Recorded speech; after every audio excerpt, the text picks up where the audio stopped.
ভাই এজন্য জুলুম কোনোদিন স্থায়িত্ব হয় না।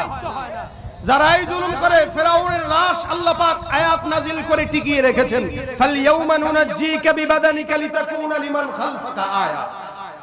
আজীবন যারা থাকবে, ফেরাউন যে কি বাটপার ছিল, ফেরাউন যখন মারা যায় মানুষ বিশ্বাস করতে পারতেছিল না, কিরে আসলেই কি মারা গেছে কিনা, কেমনে সম্ভব? ফেরাউন এভাবে মরছে, আল্লাহ কারে মরছে এটা বিশ্বাস হয় না। আমি লাশটাকে রেখে দেব, তোরা কেন কিয়ামত পর্যন্ত সবাই যেন দেখে যে এটা কেমন ছিল। তা আমাদেরও মাঝে মাঝে বিশ্বাস করতে কষ্ট হয় না? হ্যাঁ, প্রথম সপ্তাহ এরকমই ছিল, রাস্তায় ঘুরলে কেমনে সম্ভব? এদেশে নাই, এদেশে কোথায়? যাদের বাসায় থাকতে চেয়েছে তারা আছে, মেজবান আছে, মেহমান বলায়।